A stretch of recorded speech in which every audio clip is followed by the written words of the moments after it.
I am a Muslim, the things I say. Assalamualaikum warahmatullahi wabarakatuh. Alhamdulillahirabbil alamin. Wassalatu wassalamu ala asrofil anbiya'i wal mursalin sayyidina wa maulana Muhammadin wa ala alihi wa sahbihi ajma'in, amma ba'du.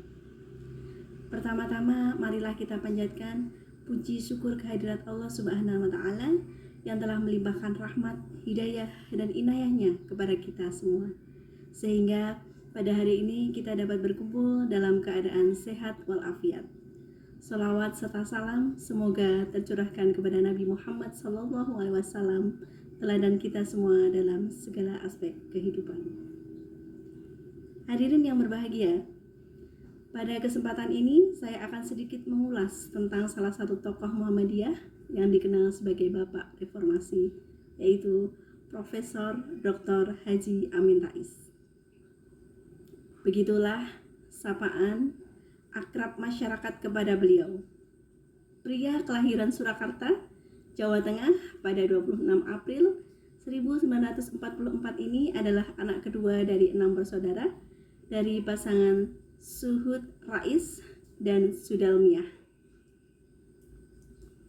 Amin Rais dibesarkan di tengah-tengah keluarga yang aktif dalam organisasi Muhammadiyah. Ia pun diberi nama Muhammad Amin Rais dan lebih dikenal dengan panggilan Amin Rais. Ibunya Sudalmijah aktif di Muhammadiyah cabang Surakarta sebagai ketua pimpinan daerah Aisyah Surakarta sejak 1942 hingga 1952. Beliau menikah dengan Kusnariyah Sri Rahayu pada 1969 dan dikaruniai 5 orang anak.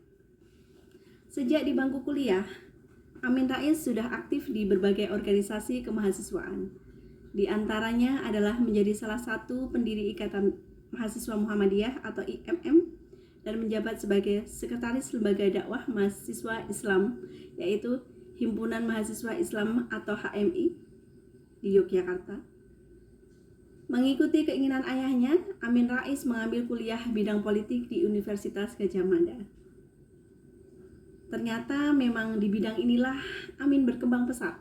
Skripsinya yang menyoroti politik luar negeri Israel berhasil mendapat nilai A. Dan Amin Rais berkesempatan melanjutkan studi hingga program doktoral di beberapa universitas ternama luar negeri. Memasuki usia 25 tahun, Amin Rais meneruskan pendidikan master Ilmu Politik di Universitas of Notre Dame, Indiana, Amerika Serikat, dan selesai tahun 1974. Dari universitas yang sama, juga memperoleh sertifikat on Europe Studies, sedangkan gelar doktoralnya diperoleh dari Universitas of Chicago, Amerika Serikat, tahun 1981, dengan mengambil spesialis di bidang politik Timur Tengah dan selesai tahun 1984. Ia menyabet gelar doktoral pada usia 37 tahun.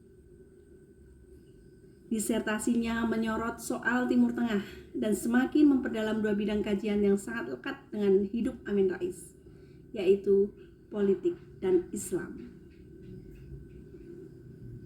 Sepulangnya ke Indonesia, Amin Rais mengepali Pusat Pengkajian Strategi dan Kebijakan yang dinaungi Yayasan Mulia Bangsa Yogyakarta. Lembaga ini mengkaji dan meneliti kebijakan-kebijakan yang diperlukan untuk memperkuat negara. Dengan pengalamannya di banyak negara dan studi politik yang dilakukan selama bertahun-tahun, Amin Rais memiliki pengetahuan yang sangat luas, terutama soal hak asasi manusia dan demokrasi. Dengan bekal tersebut, Amin Rais tidak tinggal diam melihat kebobrokan dalam negara Indonesia. Beliau mendirikan ICMI, Ikatan Cendekiawan Muslim Indonesia. Telah aktif menulis sejak di masa sekolah, suara dan kritik Amin Rais juga diserukan melalui tulisan, salah satunya dengan menjadi penulis tetap di Harian Umum Republika dan menulis sejumlah buku tentang politik dan Islam. Beliau adalah tokoh yang vokal, menyerukan pendapat dan terang-terangan mengkritik kebobrokan pemerintahan.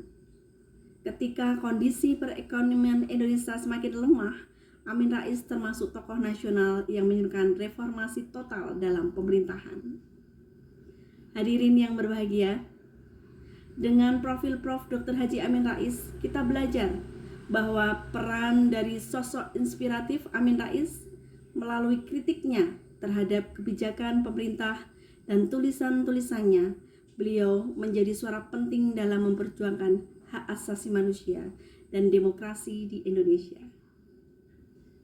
Perjalanan hidup dan dedikasinya memberikan inspirasi bagi banyak orang untuk terus berjuang demi kebaikan dan keadilan. Demikian kultum singkat ini.